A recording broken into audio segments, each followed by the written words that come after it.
Hey guys, this is Jan for Chess24. In this video I'm going to take a look at the third game of the World Cup final between the Russian compatriots Peter Svidler and Sergei Karjakin.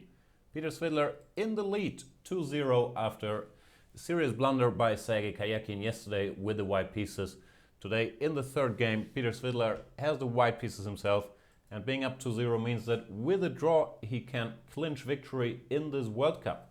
The match is 4 games max, so Sergei Karjakin needs to win both of the remaining games to stay in the match. We've talked about the situation of white only needing a draw to advance, or in this case win the tournament, a couple times before.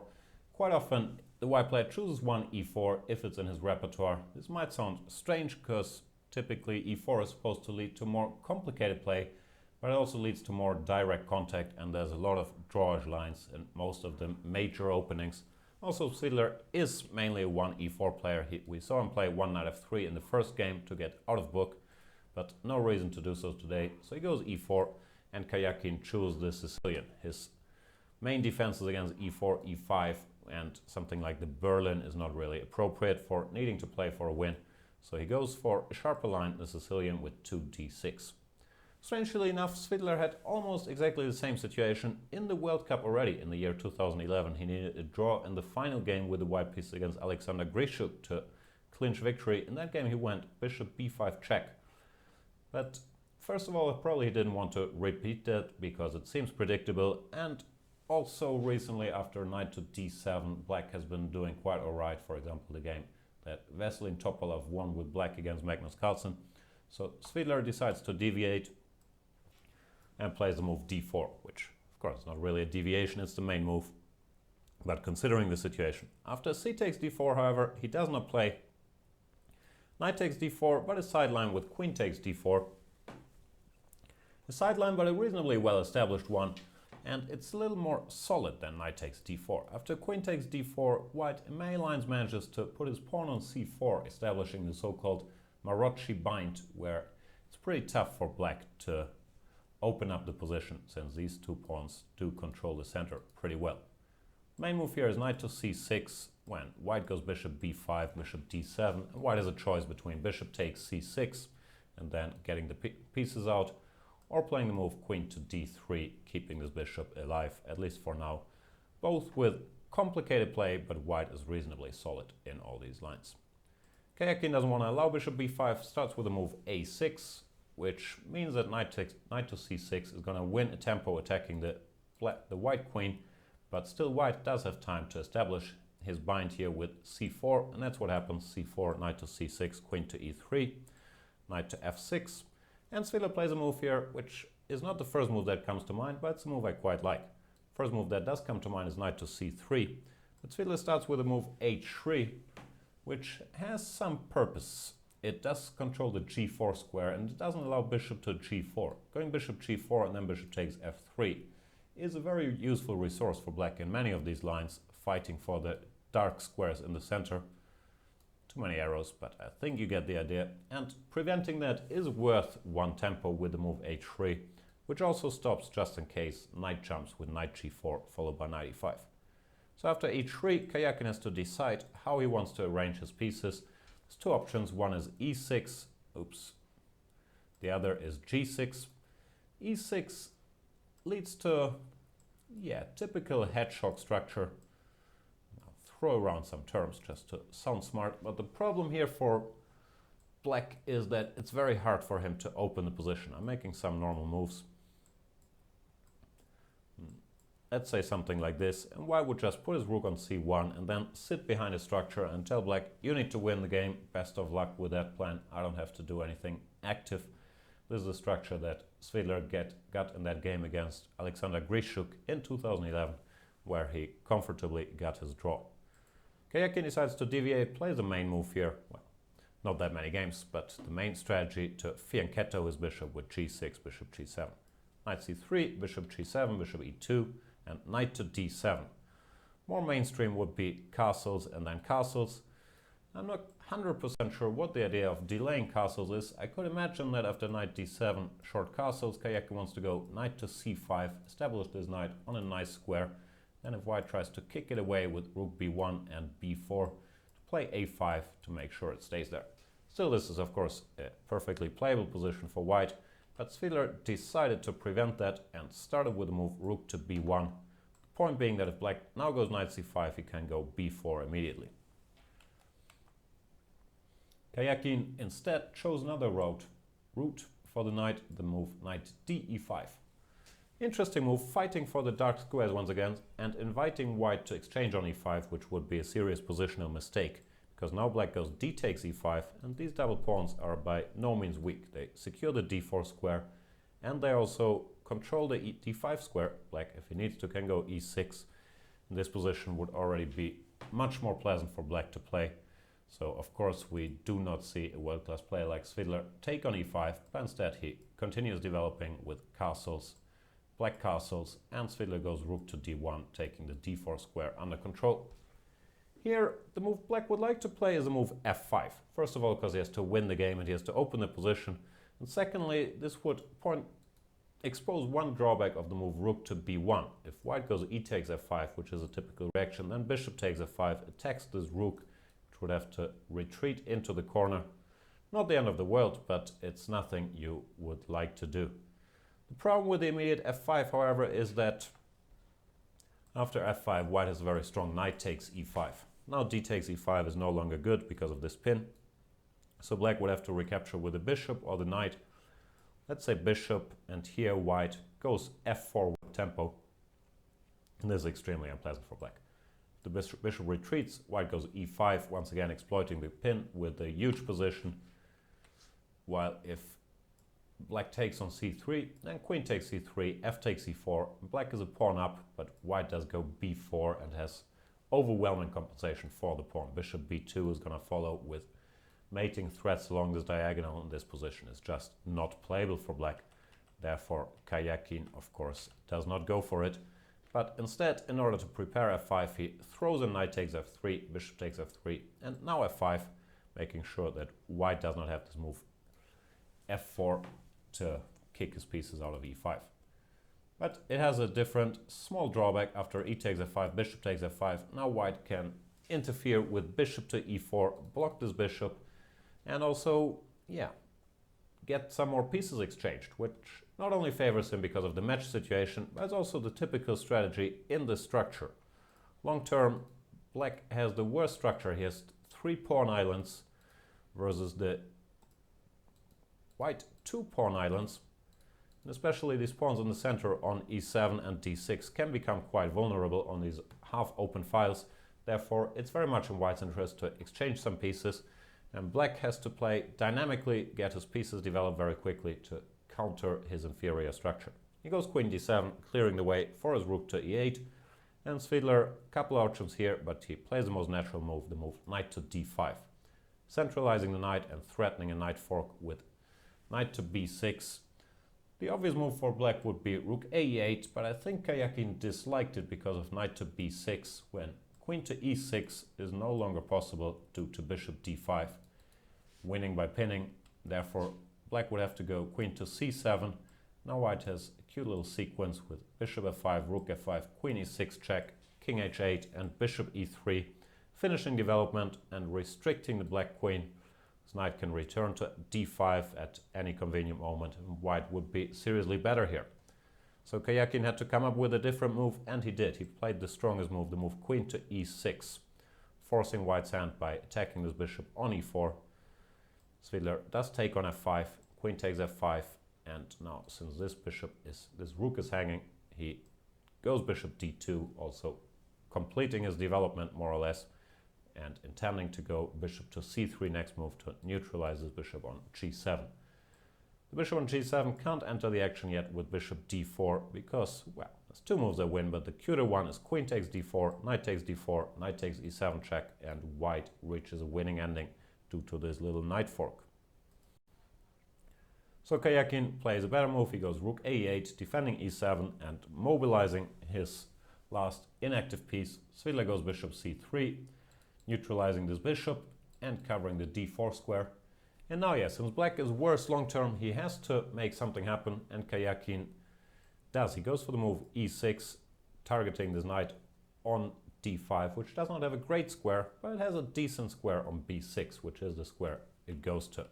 Knight to b4, for example, would have been worse. The knight is a little clumsy here. Black could even consider knight to e5, attacking this pawn and leaving this knight looking a little funny. Knight b6 is better. The knight defends the c4 pawn from here. And it turns out that after the most obvious move, bishop takes c3, b takes c3, looks like white ruined his own pawn structure.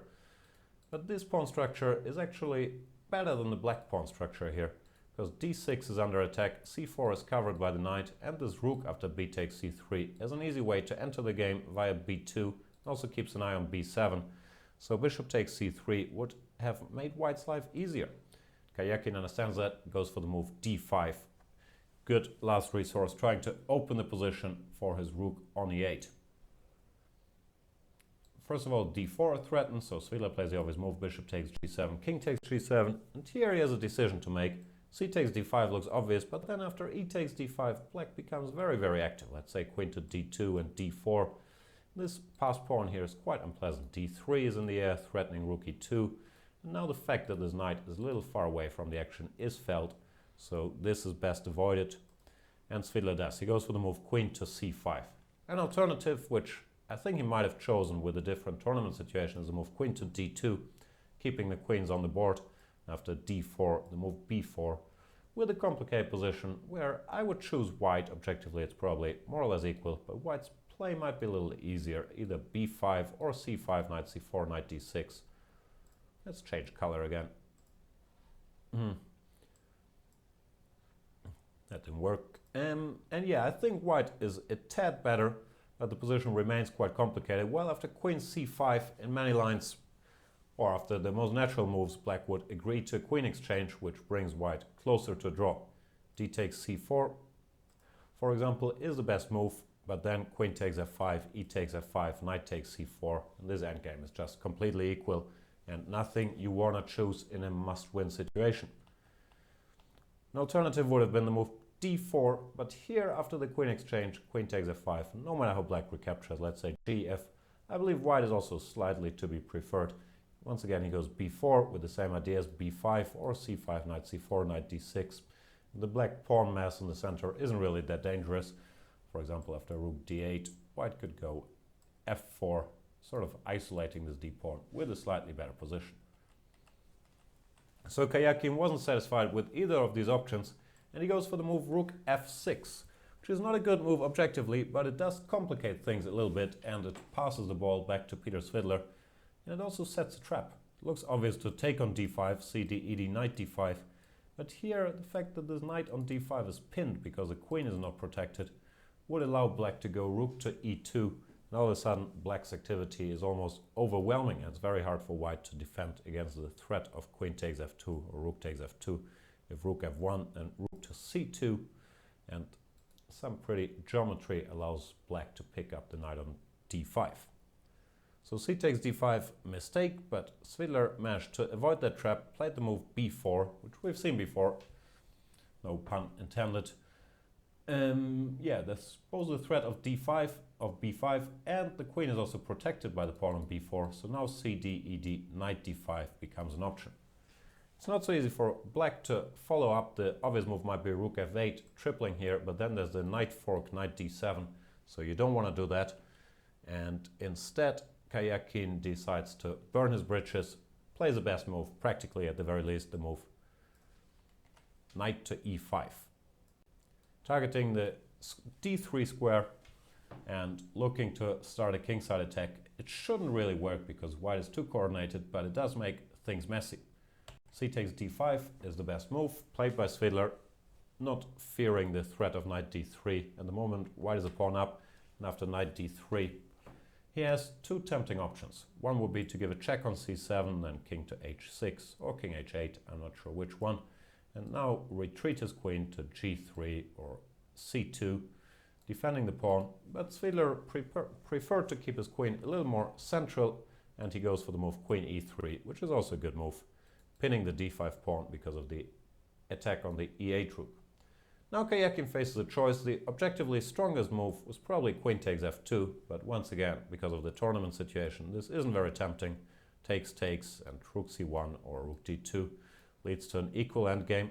So he didn't want to do that, another interesting move pointed out by the computer is the move knight to f4, which looks a bit hard to believe at first sight. Black is a pawn down and just makes a quiet move. But here after d6, black has the tricky queen g5, threatening queen g2 checkmate. Queen g3 is not a good move because of knight to e2 check, so white would have to answer some questions. Instead of d6, I guess Svidler would have played a more solid move like king h2, when now queen g5 can be met with just g3, and white would be better. So after king h2, well, I'll give you the computer line, black would do best to force a draw more or less with takes, e takes d5, and after queen takes e8 he has a perpetual with queen f2 followed by queen f3 check. And perpetual check, but also not in black's interest. However, knight f4 is a move, I guess, that didn't even occur to Karjakin. It's such a strange move in such a position. Instead, Karjakin played the move knight takes f2, once again trying to keep it messy, exposing the white king a little bit, but the tactics here should favor white. Svidler goes for the move rook to f1, pinning the knight, and it's very hard for black to do anything. The threat is just queen takes f2, e takes d5 is not possible because of queen e8. So Karjakin could not come up with anything better than the move queen to e4, trying not to lose material, when white faces actually a pleasant choice. The most caveman-like approach would be to just take on e4, leading to more or less an equal endgame. But here white would have to be a little careful because after rook f6, king f6, the black king all of a sudden can become quite active. Svidler doesn't want to go for that. He has different options here. The computer move is very hard to spot. It's the move rook fe1, which looks very strange. After you just played rook f1, this rook on f1 does a good job targeting this knight on f2. Rook fe1 is very hard to explain even, but it does seem to work. And after queen e3, rook e3, this knight is stranded. There is still this pin along the e-file, and black seems to be in trouble. Instead, Svidler plays a move that looks just as good, the move rook be1. Also, nothing wrong with this one. After queen e3, rook takes e3, black would have all the same problems and some. So Karjakin tries his last resource, the move e takes d5, setting the board on fire, activating this rook. And surprisingly, it's not that easy for white to react. If you go queen takes f2, then rook takes f2, rook takes e4, rook f1 check, and black wins. So you can't do that. You could go queen takes e4, but then black could even play de, rook f2, and all of a sudden rook b6. Black would reach an endgame with the pawn up. So the obvious moves aren't that good. Another obvious move, or more or less obvious move that isn't that good, is knight takes d5, which runs into a little tactic with knight takes h3, and if gh3, then rook takes f1. When after rook takes f1, queen e3, black reaches an ending, a pawn up, while after king takes f1, he loses because of queen h1 check. So plenty of ways to go wrong here. The strongest move is the move queen to c3, just calmly withdrawing the queen from the e-file. From c3 the queen does a lot of stuff. It covers e1, it pins the rook on f6, and it overloads black along this e-file. The black queen can't really move because then there's rook takes e8 picking up material.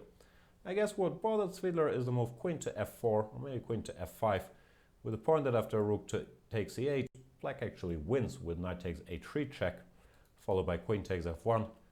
But the problem with queen f4 is that now white can go knight takes d5.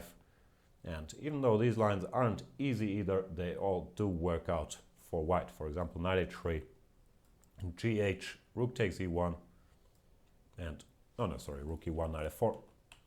What I meant is queen g5 check, king h2, rook e1, queen d5, and rook e7, white wins.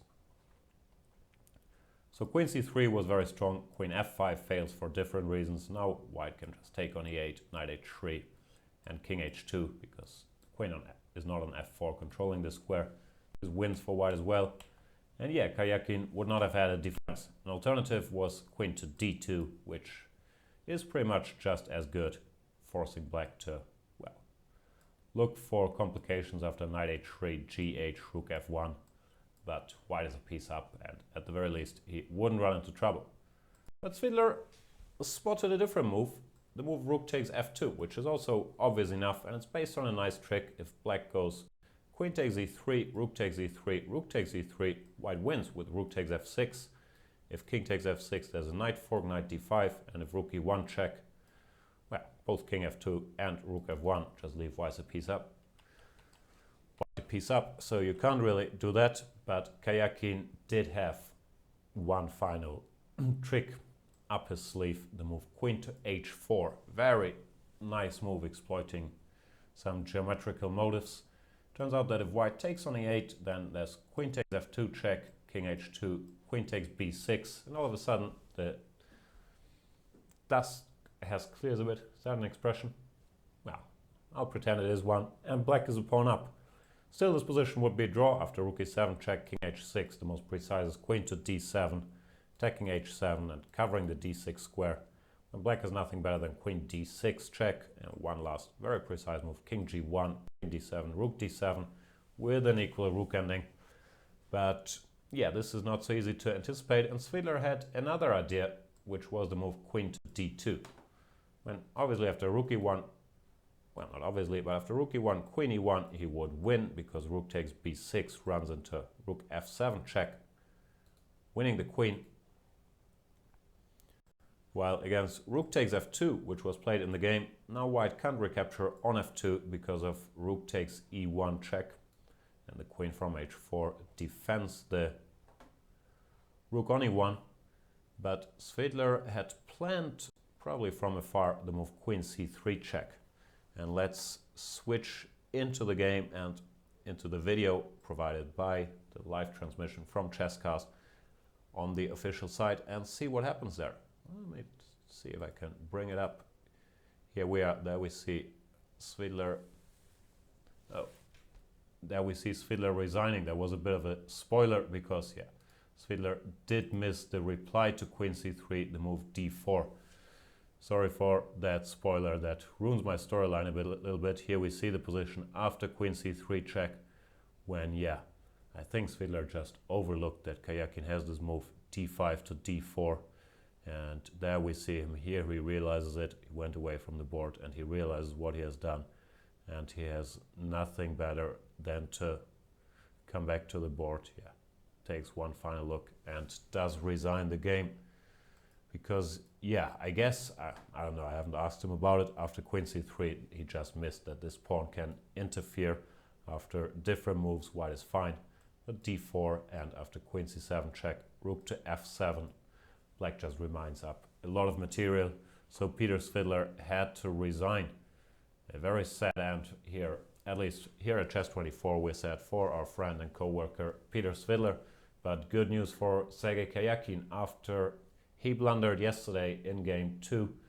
Today he gets lucky because Peter Svidler returns the favor and blunders himself. Of course, both players are very tired, the stakes are very high, and that means Karjakin is back in the match. He's now only down 2-1, and by winning the last game with white, he could reach the tiebreak. So there's still a lot to play for, and yeah, very tough for Peter Svidler, who in 2 moves basically went from a winning position, or a good position here with queen c3 or queen d2, to first an equal position after queen h4. Now queen takes e8, had to be played, only move, and instead queen d2. Now it's just losing after rook takes f2. So very tough end to this game for Peter Svidler.